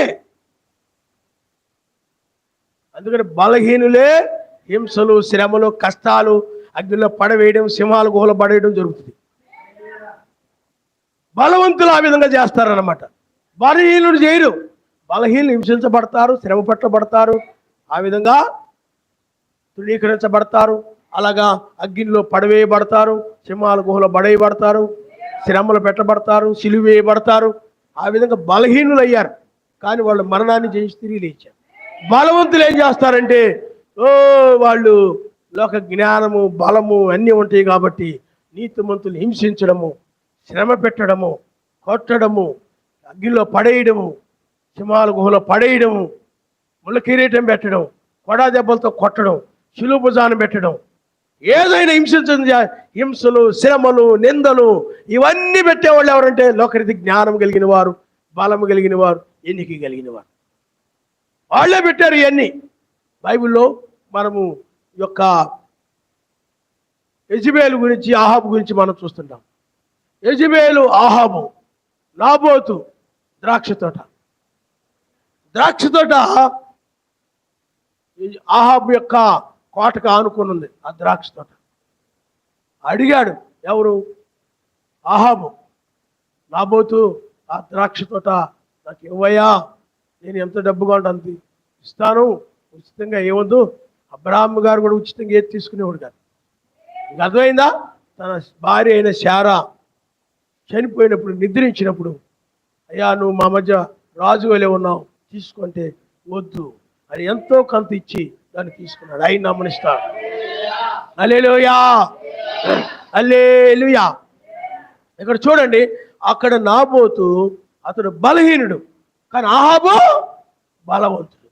సైనిక బలం ఉంది, జన బలం ఉంది, అన్నీ. ఎందుకంటే రాజు అంటే బలం అంతా కలిగి ఉంటాడు. అతను జ్ఞానం ఉంది, లోకరీత జ్ఞానం, మోసం చేసే జ్ఞానం, అన్యాయం చేసే జ్ఞానం, అబద్ధాలాడి తప్పించుకునే జ్ఞానం, అబద్ధాలాడి ప్రార్థన కొట్టే జ్ఞానం. ఏమండి? అబద్ధాలు చెప్పి ప్రార్థన, నాకు ఆ వర్క్ ఉంది, ఈ వర్క్ ఉంది, ఇది రాసుకోవాలి, ఇది రాసుకోవాలని అబద్ధాలు చెప్పడం. అబద్ధాలు చెప్పి సర్వశక్తి మంత్రి ప్రార్థన విషయంలో అబద్ధాలు చెప్పొచ్చా? చెప్పేస్తారు. అర్థమైందా? అలాగ అబద్ధాలు చెప్తారు. కాబట్టి పిల్లారా, ఆ విధంగా ఆ యొక్క ఎన్నైనా ఏమైనా చేయగలడు అతడు, బలము కలిగిన వాడు. కానీ నాబోతుకి ఏమి లేదు చెప్పండి? లోకరీతి జ్ఞానం లేదు, జనబలము లేదు, ఏ ఎన్నిక లేనివాడు. వెళ్ళి అయ్యో అతడు ఏదో పిత్రార్జితం అంటున్నాడు, పితరుల ద్వారా అది అనుగ్రహించబడింది అతడికి. తాత ముత్తాతల నుండి ఎవరో ఇచ్చారు అది వాళ్ళు, కాబట్టి అది ఎవరు అన్నాడు, ఎందుకు లేకపోని వాళ్ళకు ఉంటాయి కదా అని అనుకోవాలి కదా. అలా అనుకోవాలా? నేను రాజుని, నాకు జనబలం ఉంది, ఆ బలం ఉంది, నా మాట కాదంటే ఏంటి, నా మాట గడ్డు చెప్పడం ఏంటి, అహంకారం అనమాట. నేను చెప్తే చేయకపోవడం ఏంటి, నేను అడిగితే ఇవ్వకపోవడం ఏంటి, నేను అడిగితే ఇవ్వాలా, ఇవ్వకపోవడం ఒక హెచ్చింపు, ఆ గర్వం. అర్థమైందా? ఆ విధంగా హెచ్చించుకొని, గర్వించి, కోపగించుకొని అతడి మీద, నేను అడిగితే ఇవ్వకపోవడం ఏంటి అని కోపగించుకొని, అతను ఎంత అన్నట్లుగా హెచ్చింపు కలిగి కోపగించుకొని ఇంటికి వచ్చి మంచం గడ్డంగా పడుకొని కోపంతో ఉన్నాడు. అని భార్య చూసింది. ఏంటి మంచం మీద ఎరుదొరుతున్నాడు మంచం మీద కోపం పెట్టుకొని అలా బోర్ల పడుతున్నాడు, ఎల్లికలు పడుతున్నాడు. ఏదో బెంగగా ఏదో పోగొట్టుకున్నట్టుగా అలాగా పడుకొని దొరుకుతున్నాడు మంచం మీద. వాళ్ళ ఆవిడ అన్ని గమనిస్తూ ఉంది. యెజబెల్ అన్ని గమనిస్తుంది. ఏదో బయటికి వెళ్ళి వచ్చాడు, ఏదో జరిగింది చెప్పడం లేదు.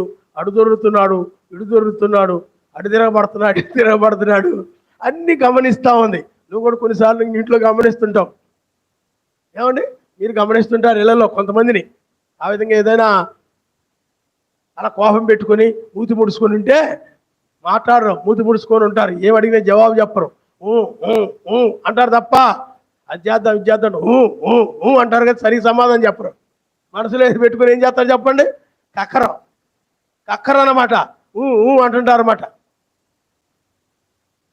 కాబట్టి పిల్లారా ఏం మాట్లాడలేదు. ఏమి జరిగిందో చెప్పండి అంటే అప్పుడు ఏం చెప్పాడు తెలుసా? నేను నాబోతుని ద్రాక్షతో అడిగాను, అతడు ఇవ్వలేదు అనగానే ఆవిడ అంది, నువ్వు రాజు అన్న సంగతి మర్చిపోయావా? రాజు అంటే ఏమిటి చెప్పండి? రాజుకి అసాధ్యమైంది ఏమైంది? అతడి చేతిలో అతడి ద్రాక్ష తీసుకోవడం ఎంత పని? నువ్వు రాజు కదా, నీకు జనబలం ఉంది, ధనబలం ఉంది, అధికార బలం ఉంది, ఏదైనా నీకు అడ్డు లేదు. నువ్వు ఆ సంగతి మర్చిపోయావా?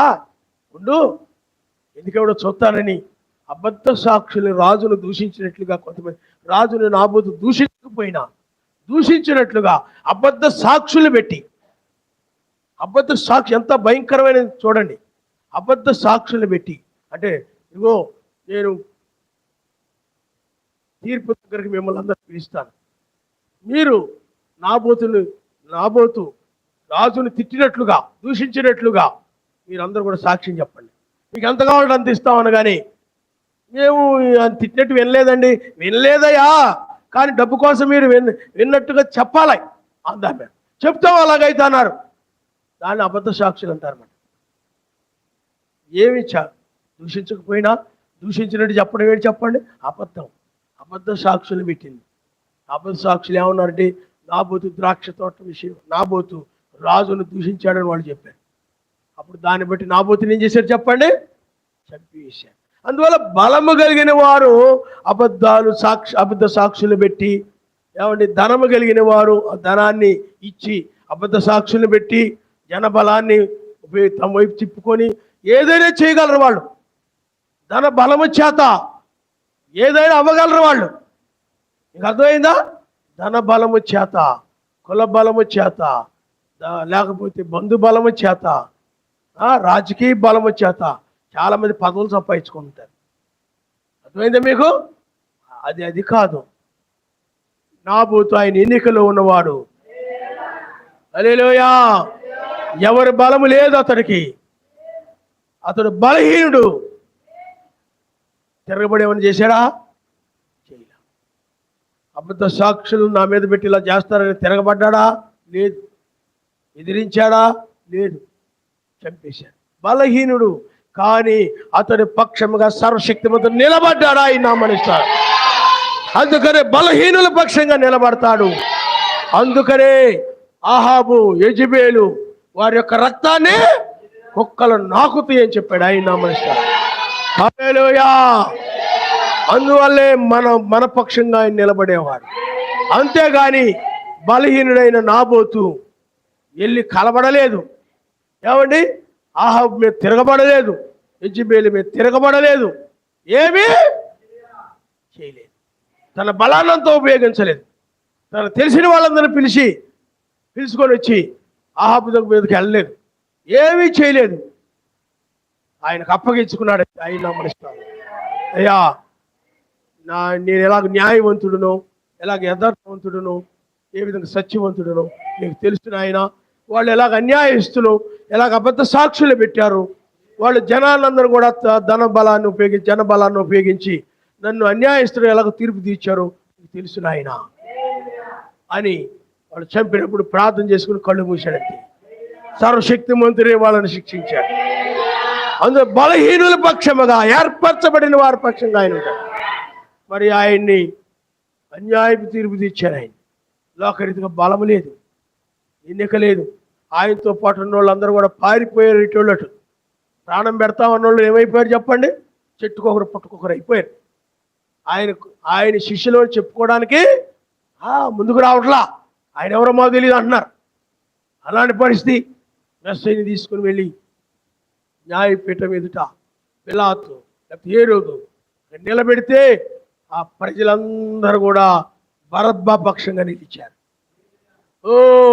ఈయన పాపి, లేకపోతే ఈయన ధర్మశాస్త్రాన్ని మీరిన వాడు, ఈ మెస్సయ్య మాకొద్దు, ఈయన మాకొద్దు, ఈయన సిలువ వేయాల్సిందే, ఈయనలో ఏ పాపము కనపడలేదయా అని అంటే, ఈ పాపం ఉందో లేదు మాకు అనవసరం, మాకు సిలువ వేయాల్సిందే. జనము ద్వారా బరబ్బా బయటకు వచ్చాడు. అర్థమైందా? మెస్సయ్య ఏమైపోయాడు చెప్పండి? మాకు బరబ్బాని విడుదల చేయండి. అతడు దొంగ, ఏమండి, అతడు ఒక అంతకుడు. కానీ బలహీనుడైన మెస్సయ్య సిలువ వేయబడ్డాడు. లోకరీతిగా ఆయన బలం లేదు, రాజకీయ బలము లేదు, జన బలము లేదు, కుల బలము లేదు, యోధా మత బలము లేదు, ఏ బలము లేదు. అందుకనే జన బలము, ధన బలము, మత బలము, అన్ని బలాలు కలిగిన వారు ఆయన అన్యాయస్తులను తిరిగి తీర్చారు. కానీ ఆయన మరణమును జయించి తిరిగి లేచాడు. ఆయన నమస్కారం. ఆయన లోకరీత జ్ఞానము లేనివాడు, లోకరీత జ్ఞానం కలిగిన వారు ఆయన సిలువేశారు. నాబోతు కూడా లోకరీత జ్ఞానము లేనివాడు, బలము లేనివాడు, ఎన్నిక లేనివాడు. లోకరీత జ్ఞానము, బలము, ఎన్నిక కలిగిన వారు నాబోతును చంపారు. మెస్సయ్యను కూడా లోకరీత జ్ఞానము, బలము, ఎన్నిక కలిగిన వారు సిలువేసి చంపారు. కానీ ఆ ఏర్పరచబడిన వారిని ఆయన లేపాడు. ఆయన నమస్కారం. మృతులను సజీవులు లేపుటికే ఈ తెల్లవారుజామున మరలా రంగం మీదకి వచ్చాడు. బలహీనులను, ఎన్నిక లేని వారిని, లోకరీతిగా వెర్రి వారిని, జ్ఞానము లేని వారిని, తృణీకరించబడిన వారిని, మృతులైన వారిని, సజీవులైన వారిని తీసుకొని వెళ్ళడానికి వచ్చాడు. ఆయన నమస్కారం. కాబట్టి ఆయన ఏర్పరచుకున్న వాళ్ళంటే డబ్బు ఉన్న వాళ్ళు ఏర్పరచుకోవడము, బాగా చదువుకున్న వాళ్ళు ఏర్పరచుకోవడము, అందంగా ఉన్న వాళ్ళు ఏర్పరచుకోవడము, వీళ్ళకి జనబలం, ఆ బలం, ఈ బలం ఉందని వాళ్ళని ఏర్పరచుకోవడము, అలా కాదు. ఆయన జ్ఞానం లేని వారిని, ఎన్నిక లేని వారిని, బలహీనులను ఆయన ఏర్పరచుకున్నాడు. హల్లెలూయా. అందుకని జ్ఞానం లేని వారు మాత్రమే ఈ జ్ఞానాన్ని పొందుకుంటారు. ఏ కుచక వర్తమానం ద్వారా రాబోయే ఉగ్రతను తప్పించుకునే జ్ఞానాన్ని పొందుకుంటారు. హల్లెలూయా. బలము లేని వారే ఎత్తబడ్డానికి కావలసినటువంటి ఆత్మీయ బలాన్ని పొందుకొని, ఎన్నిక లేని వారే, మనకు లోకంలో ఏ ఎన్నిక లేదు, ఎన్నిక లేని మనల్ని, అంటే తృణీకరించబడిన మనల్ని ఇప్పుడు ఆయన రాజ్యం కోసం ఎన్నుకొని తీసుకొని వెళుతున్నాడు. ఆయన నమస్కారం. హల్లెలూయా, హల్లెలూయా, హల్లెలూయా. శృంగార నగరమందు జయ గీతముల్ పాడేదము, సియోను వరుని చేరి, సియోను వరుని చేరి ఆనందమే చిన్న ప్రియుని చేరి ఆదరణ పొందేదము. Glory, glory.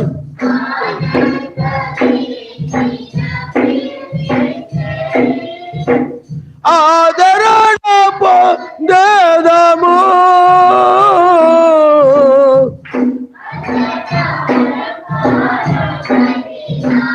కిరీటము పొంది ప్రియునిలో హర్షించేదం. అజత అలంకార మహిమా కిరీటము పొంది ప్రియునిలో హర్షించేదం. శృంగార నగరమందు జయ గీతములు పాడేదము, సియోను వరుని చేరి, సియోను వరుని చేరి హల్లెలూయా. ఇందాక ఒక వచనం చెప్పి ముగిస్తానన్నాను, క్షమించండి. ఇంకొక వచనాన్ని మనం చూద్దాం. న్యాయాధిపతుల గ్రంథము 6వ అధ్యాయము 1వ వచనము 12వ వచనం నుండి మనం చదువుకుందాం. 6వ అధ్యాయం 12వ వచనం. యావే దూత అతను కనబడి, పరాక్రమ గల బలాఢ్యుడా, యావే నీకు తోడైనాడతో అనగా, గిద్యోను చిత్తము నా ఏలినవాడా, యావే మాకు తోడైండి ఎడల ఇదంతయు మాకేలా సంభవించును.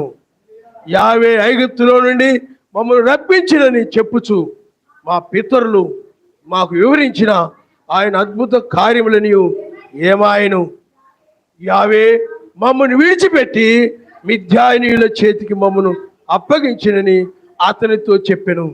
అంతటి యావే అతనితో తిరిగి బలము తెచ్చుకొని వెళ్ళి మిద్యానీయుల చేతిలో నుండి ఇజ్రాయేలును రక్షింపుము, నిన్ను పంపినవాడు నేనే అని చెప్పగా, అతడు చిత్తము నా ఏలినవాడా, దేని సహాయము చేత నేను ఇజ్రాయేలును రక్షింపగలను? నా కుటుంబము మనిషే గోత్రములు ఎన్నిక లేనిదే, మా పితరుల కుటుంబములు నేను కనిష్ఠునయ్యున్నానని. చూడండి అతను అంటాడు నేను చూడండి మనిషే గోత్రములు ఎన్నిక లేనిదే మా కుటుంబం అంటున్నాడు. హల్లెలూయా. చూడండి, నా కుటుంబం మనిషే గోత్రములో ఎన్నిక లేని కుటుంబంగా ఉంది గిద్యోను కుటుంబం. మనిషే గోత్రములో చాలా మంది ఉన్నారు. ఆ చాలా కుటుంబాలు ఉన్నాయి. ఆ కుటుంబంలో మనిషే గోత్రము ఎన్నిక లేని గోత్రంగా ఉంది. తృణీకరించబడిన ఎన్నిక లేదంటే తృణీకరించబడమే ఎన్నిక లేని వ్యక్తి అనమాట. మీకు అర్థమైందా? ఎన్నిక లేని వ్యక్తి అంటే ఏమిటి చెప్పండి? తృణీకరించబడిన వ్యక్తినే ఎన్నిక లేని వ్యక్తి అంటారు. కాబట్టి పిల్లారా, దాని గురించి వివరించాలంటే మనకి ఇప్పుడు సమయం కాదు. కాబట్టి పిల్లారా, ఇక్కడ ఆ మనిషే గోత్రములు ఆ యొక్క ఎన్నిక లేని ఆ కుటుంబంలో నుండి గిద్యోనును ఆయన ఎన్నుకున్నాడు. ఆయన అంటే లోకరీతిగా జ్ఞానము బలము ఎన్నిక లేని కుటుంబం అది. అలాంటి వ్యక్తిని ఆ కుటుంబంలో నుండి ఆ గిద్యోను ఏం చేశాడు చెప్పండి? ఎన్నుకున్నాడు. అలాగే నిన్ను కూడా ఆయన యొక్క భార్యగా ఎన్నుకున్నాడు. ఆయన యొక్క వధువుగా నిన్ను ఎన్నుకున్నాడు. అందుకని ఆయన వధువు అంటే పెద్ద పెద్ద డిగ్రీలు చేసి ఏమండి ఆయన సర్టిఫికేట్లు భుజాన్ని పెట్టుకొని తిరిగేది కాదు. మేకప్లు వేసుకొని ఏమండి యొక్క వచ్చే మోడల్ రకరకాల డ్రెస్సులు వేసుకొని తిరిగేది కాదు. లేకపోతే చింపాంజీ గడ్డలు ధరించుకొని కత్తిరించుకొని ఉండేది కాదు పిల్లారా. లేకపోతే లోకరీతిగా ఇలాగ చిరిగిపోయిన బట్టలు వేసుకొని అలాంటిది కాదు. ఆయన వధువు అంటే ఫ్యాషన్గా స్టైల్గా ఉండేది కాదు. రంగులు బట్టలు వేసుకోకూడదని కాదు. మీకు అర్థమైందా? స్టైల్ ఆ విధంగా స్టైల్గా ఉండేది కాదు. ఆమె పర సంబంధమైంది. ఆయన నామరిస్తారు. హల్లెలూయా. ఎందుకంటే యవనస్తులు ఆయన చేతిలో ఆయనకు వాడబడిన బలమైన వారని బైబిల్ చెప్తా ఉంది. అందుకనే ఎక్కువగా వాళ్ళ గురించి కూడా నేను చెప్తూ ఉంటాను అనమాట. అందువల్ల మీకు చెప్పినప్పుడు మీరు కొన్నిసార్లు ఏమనుకుంటారంటే మా గురించి చెప్తున్నాడు. మీరు ఒకవేళ మీరు అలా ఉన్నారనుకోండి, మార్చుకోండి. మీరు అలా లేరనుకోండి, మా గురించి కాదు అనుకోవాలి. ఇప్పుడు ఆడపిల్లల గురించి చెప్పారనుకోండి, మాకు అమ్మాయి ఉంది కాబట్టి మా అమ్మాయి గురించే. అమ్మాయి ఒకరు కాబట్టి మగాళ్ళ గురించి చెప్పారు, అబ్బాయిల గురించి చెప్పారంటే మా అబ్బాయి గురించే అనుకోకండి. అలాగని అబ్బాయిల గురించి అమ్మాయిల గురించి మాట్లాడకుండా మానేయమంటారా? కుదరదు. అందువల్ల ఆడపిల్లల గురించి చెప్పామంటే ఎంతమంది ఆడపిల్లలు అంతమంది ఆడపిల్లలు. మగ పిల్లల గురించి చెప్పామంటే ఎంతమంది మగ పిల్లలు ఉంటే అంతమంది మగ పిల్లలు. అంతేగాని మా గురించే అనుకోకు. ఒకవేళ నీ గురించి నీకు అనిపిస్తే నువ్వు మార్చుకో. నీకు అర్థమైందా? అదే కావాలి. చివరి కాలం పశ్చాత్తాపడడం కాలం. నీ విషయంలో ఏదైనా తప్పు నీకు వర్తమానం అనిపిస్తే పశ్చాత్తాపడాలి తప్ప నా గురించి అలా చెప్పిన కోపం పెట్టుకుని ఇదైపోయావంటే కయ్యంలాగా నశించిపోతాం. నీకు అర్థమైందా? దాన్నే ఏమంటారు చెప్పండి? హృదయాన్ని కఠినపరుచుకోవడం అంటారు. మార్చుకోడు. కాబట్టి పిల్లలు ఆలోచన చేయండి. ఎన్నిక లేనిది ఆయన వధువు. లోకరీతిన బలము లేదు. నువ్వంటావు మా అక్కోళ్ళు, మా అన్నోళ్ళు, మా బావోళ్ళు, వాళ్ళు మత్స్యాకోళ్ళే, అన్యులే కావచ్చు, వాళ్ళందరూ బలవంతులు నాకు తెలుసా, అందరూ బలవంతులు నాకు తెలుసా. ఎవరైనా నేదన్నారు వాళ్ళందరూ వచ్చేస్తారు. నాకు ఆ బలాన్ని చూసుకొని విర్రవెక్కండి, ఈ బలాలు చూసుకొని విర్రవెక్కండి. ఆయన బలం మీద మోషే వలే, హల్లెలూయా, ఏలియా చూడండి, ఆయన బలం మీద ఆయనే. నా దావీదు చూడండి, యుద్ధము చేయనిది నేను కాదు కానీ ఆయనే. ముగ్గురు యూదుల మీద రాగానే ఆయన వైపు తిరిగారు వాళ్ళు. సమాజం అంతా ఏం చేసింది చెప్పండి? ఆయన వైపు తిరిగింది. అందుకని ఒకరు కూడబడుకుని రావే అక్క, రావే చెల్లి, రావే పిన్ని అని వాళ్ళు ఎక్కడెక్కడో ఉంటే, గుంటూరులోనో విజయవాడలోనో వైజాగ్లోనూ ఉంటే వాళ్ళందరూ ఫోన్ చేసి రావే వాళ్ళ సంగతి తేలుదాం అని అందరు పొలోమని వేసుకొని వెళ్ళాం అనుకోండి, అది కాదు. నువ్వు మానవ బలం మీద ఆధారపడ్డట్టు అది నిజమైంది కాదు. అందరూ కలిసి ప్రార్థించడమే ఆయన బలమే విడిపిస్తుంది. సంఘం అంతా కలిసి ప్రార్థన మానేసి సంఘం అంతా కలిసి పేతులు చెరసాలు అయితే వెళ్ళొచ్చు, వెళ్ళారా? బలంగా వెళ్ళారా? వెళ్ళి బాబోయ్ ఎంతమంది వచ్చారా బాబోయ్ అని భయపడి వాళ్ళు భయపెట్టడానికి వెళ్ళారా? గొడవకి వెళ్ళారా? లేదు. ఏం చేశారు చెప్పండి? పేతురు ఎందుకు చెరసాలు వేసాయి, సువార్త ప్రకటించలేకుండా అని గొడవకి వెళ్ళారా? సువార్త చెప్పాలి కదా. మీరు చెరసాలు ఎత్తే సువార్త ఎలా ప్రకటిస్తాడు ఆయన? మాకు వర్తమానం కావాలి, మాకు వాక్యం కావాలి, మాకు ఆయన విడిపించండి అని మనందరం కలిసి వెళ్తే మన బలాన్ని చూసి విడిపించేస్తారా అనుకుని వెళ్ళారా? ఆయన బలం మీద ఆధారపడ్డారు. ప్రార్థన, బల సంపూర్ణ మీద ఆధారపడ్డారు, ఆ శక్తిమంతుని మీద ఆధారపడ్డారు. నీకు ఏ శ్రమ వచ్చినా, ఏ శోధన వచ్చినా, ఏ నింద వచ్చినా, ఎన్ని ఒడిదుడుకులు వచ్చినా, నీ మీదకి ఎవరు తిరగబడినా, ఎవరు నిన్ను కష్టపెడుతున్నా, శ్రమ పెడుతున్నా, నువ్వు నీ బలము ద్వారా, నీ జనబలము ద్వారా, నీ ధన బలము ద్వారా ఇది జయించాలనుకోవద్దు. అది పని చేయదు. నువ్వు నిజమైన క్రైస్తవుడు కాదు. నువ్వు ప్రార్థన ద్వారానే. గిద్యోను చూడండి ప్రియులారా, అక్కడ మనం చూస్తే ప్రార్థన ద్వారా సమాజము ప్రార్థించగా ఆ బలసంపన్నుడు, ఆ శక్తిమంతుడు ఆయన పంపించి, దూతను పంపించి విడిపించాడు. ఆయన నామనిస్తాడు. హల్లెలూయా. మరి ఆయన బలహీనుడు అనుకున్నారా? ఆయన శక్తి లేడు. అందుకని బలహీనమైన సమాజము, జ్ఞానము లోకరీతిగా జ్ఞానము లేని సమాజము, లోకరీతిగా బలము లేని సమాజము, లోకరీతిగా తృణీకరించబడిన సమాజము, ఆయన జ్ఞానం మీద, ఆయన బలం మీద, ఆయన ఎన్నిక మీద ఆధారపడిన సమాజము. ఆయనే బలవంతుడు, విడిపించగలిగిన శక్తివంతుడని ప్రార్థించి ఆ విధంగా ఆయన బలము ద్వారా పేతురు బయటకు వచ్చాడు. హల్లెలూయా. సమాజం యొక్క బలము, దానియేలు యొక్క బలము అంటే ప్రార్థనా బలము, అంటే దానియేలు సొంత బలము కాదు, సర్వశక్తివంతుని బలము వలన, ప్రార్థన వలన ఆయన వినిపించగలడని నమ్మి ఆ ప్రార్థన వలన బయటకు వచ్చాడు. ముగ్గురు యూదులు కూడా అంతే, అగ్నిలో పడవేస్తే ప్రార్థించారు. ఎందుకంటే మనుషుల వైపు తిరగలేదు కానీ సర్వశక్తిమంతుని వైపు తిరిగి, ఈ రాజు నుండి విడిపించగలిగిన వాడు, అగ్ని నుండి విడిపించగలిగిన వాడు, ఈ దుష్టుల నుండి, శత్రువుల నుండి, లోకరీతిగా బలము కలిగిన, జ్ఞానము కలిగిన, ఎన్నిక కలిగిన ఈ మనుషుల నుండి విడిపించగలిగిన వాడు నీవే అని ఆ బలహీనులు ఆయన వైపు తిరిగారు. ఆయనే రంగం మీదకి వచ్చాడు, నాలుగో వ్యక్తిగా ఉన్నాడు, అగ్నిని చల్లార్చాడు, విడిపించాడు. ఆయన నామనిస్తాడు. హల్లెలూయా. ఆ విధంగా ఆయన బలం మీద ఆధారపడే వాళ్ళే నిజమైన వధువు. ఆయన జ్ఞానం మీద ఆధారపడేదే. మరి దానియేలు కాలంలో ఆ యొక్క రాజులకి కళ్ళు వస్తే దానియేలు ఏం చేసే చెప్పండి? జ్ఞానం కలిగిన వాడు. ఆ కళలు చెప్పాడు, కళల భావం చెప్పాడు. అతను ఏమండి? ఆ పరసంబంధమైన జ్ఞానం మన దగ్గర ఉంది. లోక జ్ఞానం కలిగిన వారు దీని ఎదురు నిలబడలేరు, సిగ్గుపరచబడతారు. ఎందుకంటే మనం ఎత్తబడిన తరువాత ఈ మత్స్య సంఘాలు, లోక జ్ఞానం కలిగిన మత్స్య సంఘాలు, లోక సంబంధమైన కాలేజీలు, లోకరీతిగా గొప్ప గొప్ప డిగ్రీలు, గొప్ప గొప్ప చదువులు చదివిన వాళ్ళు, వాళ్ళందరూ కూడా రేపు సిగ్గుపాటు ధనము కలిగిన వారు, బంధు బలం, కుల బలం, మత బలం అన్ని కలిగిన వాళ్ళందరూ కూడా సిగ్గుపడతారు. అయ్యో, ఆయన నమ్ముకొని ఆయన బలము కలిగిన వారు వెళ్ళిపోయారు, ఆయన జ్ఞానం కలిగిన వారు వెళ్ళిపోయారు.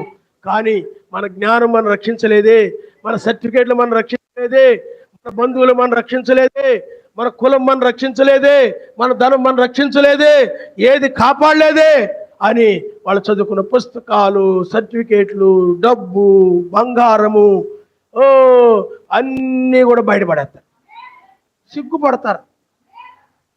వీటిని నమ్ముకున్న వాళ్ళందరూ రేపు సిగ్గుపరచబడతారు. అందుకని పిల్లారా, అందుకని ఎవరిని పిలిచాడు చెప్పండి? ఒకరికి జ్ఞానం కలిగిన వాళ్ళే పిలవలేదు, వాళ్ళు రారు. ఎక్కువ చుక్క ద్వారా రెండవ రాకడే కాదయా 1963లో జరిగింది. సొంత జ్ఞానం అది. బైబిల్ ఆ విధంగా చెప్పడం లేదు. బ్రహ్నాం గారు అలా చెప్పలేదు. బ్రహ్నాం గారు క్రీస్తు అంటారు కొంతమంది, అలా చెప్పలేదు.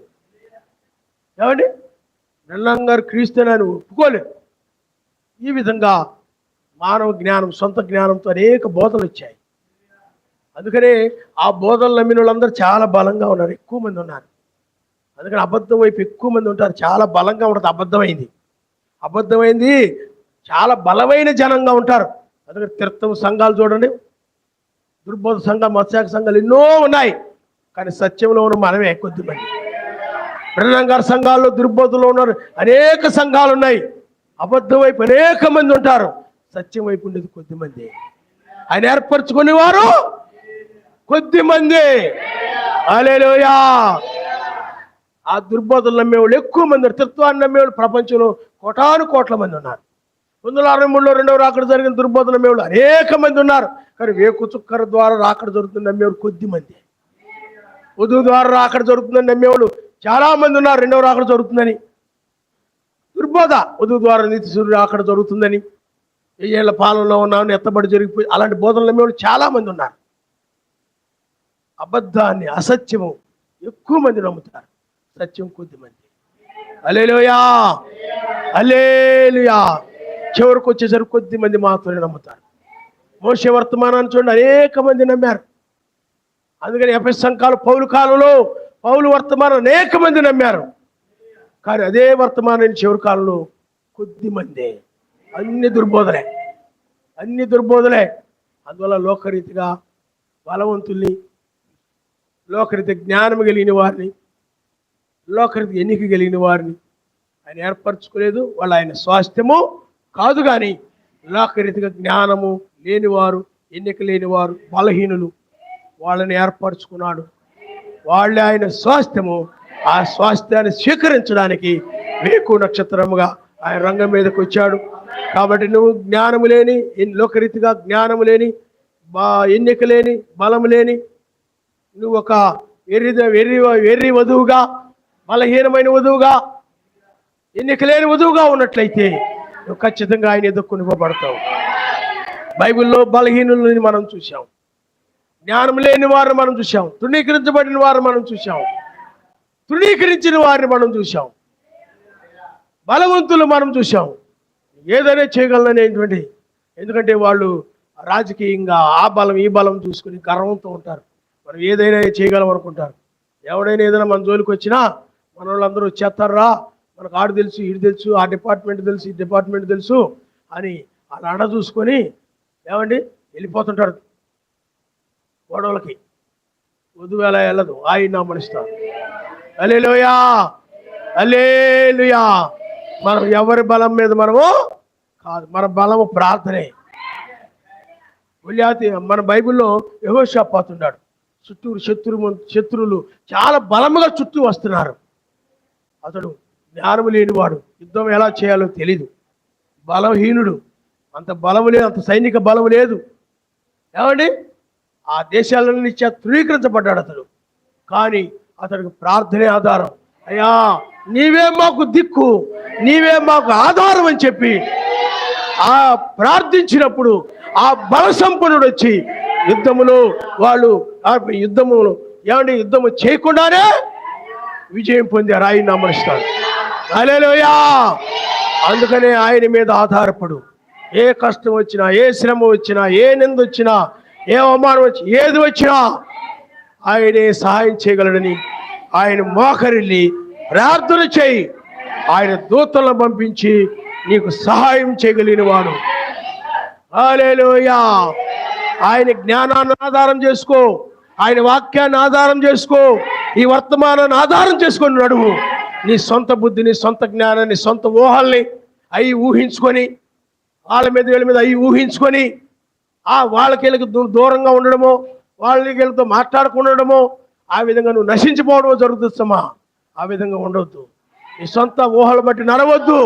వాక్యం ఏం చెప్తుందో ప్రేమించమని చెప్తుంది. ప్రేమించు. క్షమించమని చెప్తుంది. క్షమించు. ఆయన ఏం చెప్పాడో దాన్ని చేయాలి తప్ప నువ్వు అవి పక్కన పెట్టేసి నీవు ఏదో అవి ఊహించుకొని, ఏమండి ఊహించుకొని ఆయన దగ్గర కనిపెట్టకుండా ఊరి మీద దేశ దిమ్మలాగా తిరిగామనుకో నరకానికి వెళ్ళిపోతాం. ఏమీ ప్రయోజనం. అలా ఉండకూడదు. మనం ప్రార్థన చేయాలి.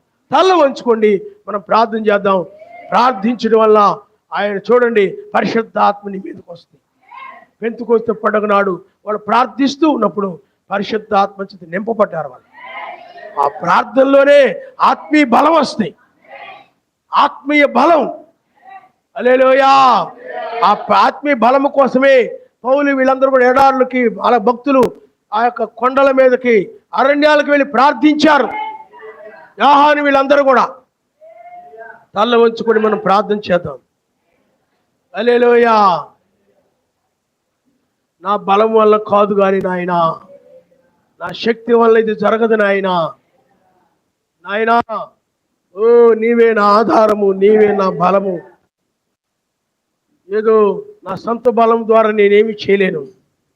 ఏదో జన బలము ద్వారా లోకములో ఏదో జనాన్ని బలం, చాలామంది జన బలాన్ని చూసుకొని పాస్టర్లు అయిపోతుంటారు. ఓ ఏదో ఆ కమ్మోళ్ళందరూ చూసుకొని ఆ కమ్మోళ్ళ సంఘం, రెడ్లు సంఘం, ఆ జన బలాన్ని బట్టి పాస్టర్లు అయిపోతుంటారు. కుల బలాన్ని బట్టి పాస్టర్లు అయిపోతుంటారు. ఓ అతను మా కులపోడురా, అతను మా రెడ్డిరా, అతను మా బ్రాహ్మణురా. జనబలాన్ని బట్టేవి. ఆయన ఎన్నిక కాదది. ఆయన ఎన్నిక ఎప్పుడు కూడా బలహీనులని, ఎన్నిక లేని, ఏమి తెలియని వారిని, ఏ బలము లేని వారిని, ధృవీకరించబడిన వారిని ఆయన పిలిచాడు. నేను దాన్ని అనుభవించాను, అనుభవంతో చెప్తున్నాను దాన్ని. నన్ను కూడా ఆయనకు పిలిచాడు. వేకు చుక్క అంటే తెలీదు, రెండవ రాకడ అంటే ఏమిటో తెలీదు, ఏడవ ముద్ర అంటే ఏమిటో తెలీదు, తీర్పు అంటే ఏమిటో తెలీదు, ఏమి తెలీదు. కానీ నాడు ఆయనే నన్ను నిలవబెట్టి ఆయనే మాట్లాడుతున్నాడు. ఆయన అందువల్లనే యుద్ధము చేయుచున్నది నేను కాదు ఆయనే, మాట్లాడుతున్నది నేను కాదు కానీ ఆయనే. ఈ వర్తమానం అంతా చెప్తున్నది, బోధిస్తున్నది నేను కాదు కానీ పరిశుద్ధాత్మే.